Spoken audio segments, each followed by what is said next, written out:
Democrat Randi Weingarten stepping down from her DNC post after criticizing Ken Martin's leadership. The teachers union president writing a letter to Martin saying, quote, "I appear to be out of step with the leadership you are forging, and I do not want to be the one who keeps questioning why we are not enlarging our tent and actively trying to engage more of our communities."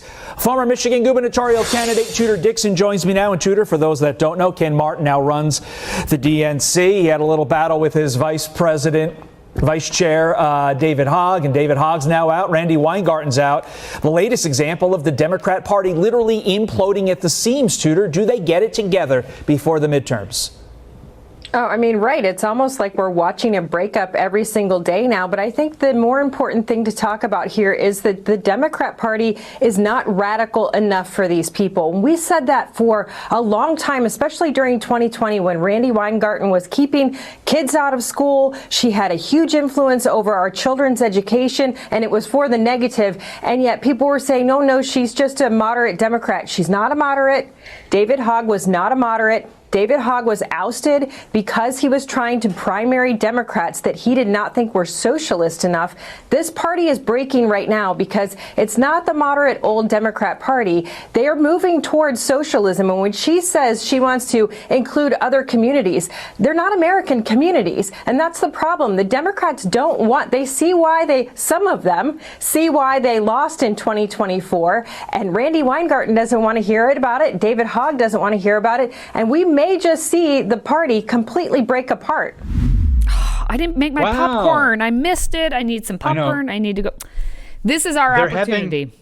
They're having an issue enlarging their tent with more communists. I'm sorry, Democrat socialists. Well, wait a minute. What's the difference between a Democrat socialist and a communist? It's for another conversation. But ATF President Randi Weingarten recently called the LA rioters peaceful protesters. So we've got that rerunning again, whether they're working out in a field or whether they're selling drugs or human trafficking or other criminal activity across the board.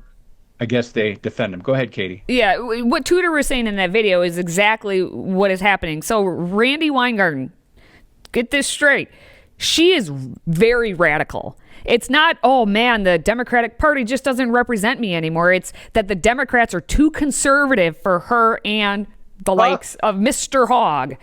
So they are pulling out of the DNC because they want to have their own little wing of whatever party they're trying to do, Marxism, whatever you want to call it. Wow. And this is one of the leaders of the second largest teachers union in the entire country. So mom and dad, you have to let that sink in for what that means for your family, because it will affect your family. It already has, in case you haven't been paying attention.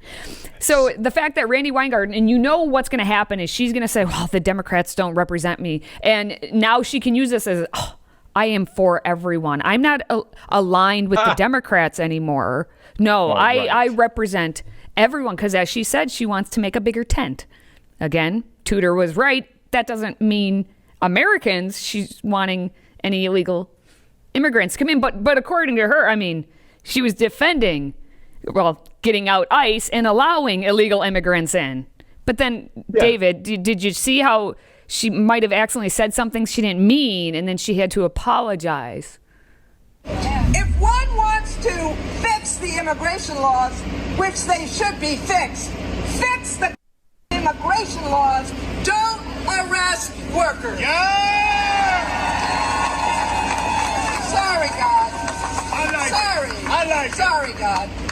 Number two, the kind of fear and terror that is going on is rifling through so many of our families.